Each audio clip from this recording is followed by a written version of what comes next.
They'd have to start at the bottom of the mesa, or near the bottom of the mesa, where there's a stable strata of rock that they could get into. Let's just say you were hired by the government to design an underground base. Would there be any reason for you to pick Archuleta Mesa? It's a mesa, so you've got a starting point where you know where the stratigraphic layers of rock are, so you've got a structure to begin with. According to the specifications that we've been given for this base. How much of a diameter does this have right here? The base can extend up to 4.87 miles. 4.8 miles, is that correct? 4.8 miles diameter. That's the diameter of the base. That's about the size of the mesa. That would fit within the structure that you're talking about.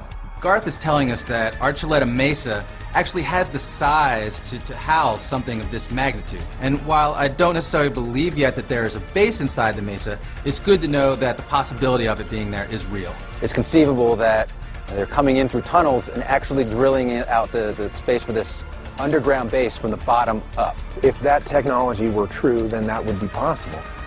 The human species has such a knowledge of mining and structural engineering that I'm not surprised by anything that our engineers can do. I'm really happy to hear Garth's feedback about what the makeup of the mesa, and it does seem like he thinks it is possible to have an underground base there, even given the massive size of this thing.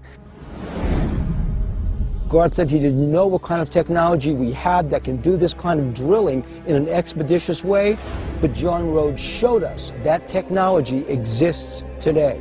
Therefore, it's quite possible we are standing in the shadow of the Dulce base.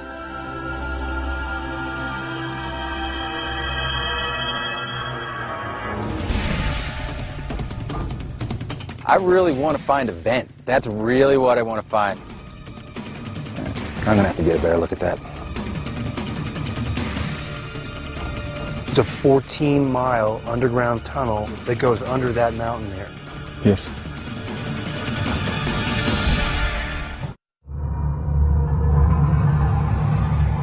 Something had come over the car, some object, 3 red lights in a triangular shape. I'm JRTQ, and I seen an identified flying object here in the Hickory Apache Reservation. So as we've conducted our investigation here in Dulce, we've heard a lot of interesting stories, but we're still left with a question mark.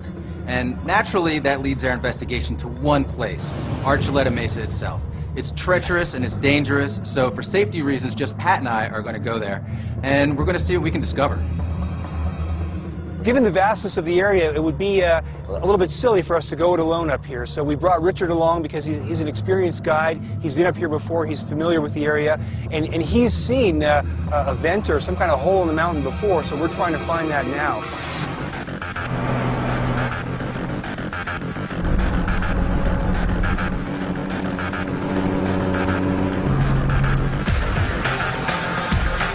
The cab ride up was no luxury tour. It was a rough ride, a lot of bumps. The trail alternated between snow and gravel. I think Kevin looked a little bit green on the way up.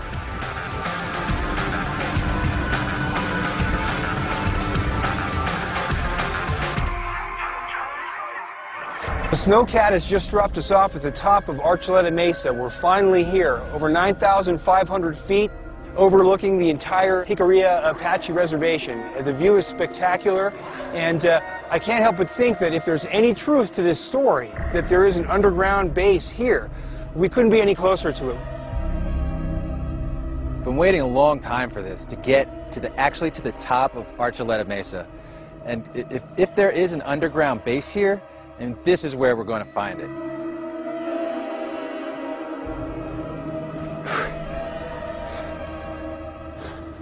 So Richard, we're finally here at the edge of Archuleta Mesa, supposedly where so much of the activity is going on. You're our guide here. What do you know about what's going on around here? There's a lot of things out here that we see flying in the sky. I'd rather keep them to myself. There's a lot of people around here that's the same thing. If you leave the reservation with these stories, yeah, people don't believe you. They think I'm nuts. What have you seen up here? Me and one of my cousins, we walk in the edge. We spotted a hole on this side. A hole? Now I hear things that it's a van or things like that. It seems like Richard is hesitant to tell his story or his experiences. I'm not sure why. But then he goes on to tell me about a hole or event that he discovered. Now, he's not sure what it is, but I think that maybe this could be some evidence to show us that there is something underneath Archuleta Mesa.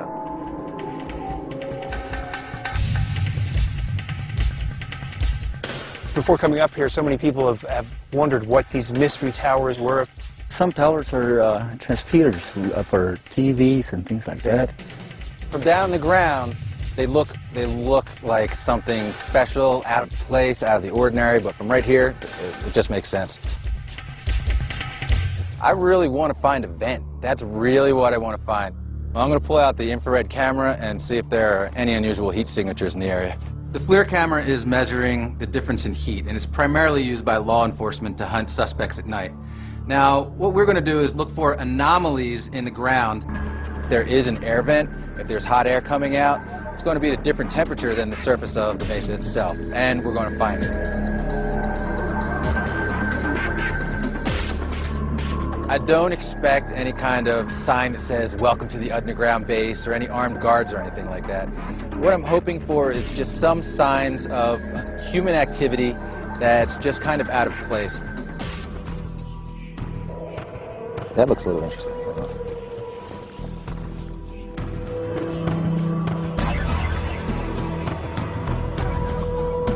I did see something interesting just down below. It was a mound of snow, and there's an outcropping of rock just on the southern face of it. And it had an interesting marking on it. Saw it with the binoculars. When I took the infrared camera to it, it looked completely normal. While Kevin scanned the mesa with the FLIR camera, I pressed Richard a bit more about what he knew about the area. He began telling me about a tunnel system that he knew existed around here. We got one that's over here on the east side from us. It's just a splitting of this water down here. It goes, down about 14 miles into that mountain you see over there. He did tell me that there are underground tunnels to the south of the mesa. It's a 14-mile underground tunnel that goes under that mountain there. Yes. And everybody knows about this? Oh, yeah. And then I asked him if there were any other tunnels that he was familiar with. He said that there were holes that he couldn't take us to. Are there any other tunnels that you know about? Yeah, I seen 2 holes on this side. There are more tunnels than we know about. Yeah. Is there any way you could take us to the holes? No, I'm not going to go there. When I pressed him further, he got a little uncomfortable, and he just said that's not his way. There are holes. Yeah, I know where it's at, but I don't want to go there. Okay. You know, it's important to remember that when you come to the Hickory Apache Nation, that you're really coming into another country, and they do have their own way. It seems like there's a secret in the family that they're not comfortable talking about, that they don't want to disclose, and that's kind of the feeling I'm getting from hanging out with Richard up here. Kevin, how you doing with the FLIR over there? Tell you the truth, I'm not finding anything unusual. There are some hot spots, but they're all on the sunny side of a rock, the sunny side of a tree, coming to around 70 degrees. After talking with all the people who live here around the base of the mesa, and even Richard, our guide, who was taking us up here, every one of them has a UFO story. If reality is a consensus of people agreeing on seeing something, then we have to start paying attention to the reality of the Hickory Apache, that they are seeing UFOs, and this does appear to be some kind of UFO area. Pat and Kevin have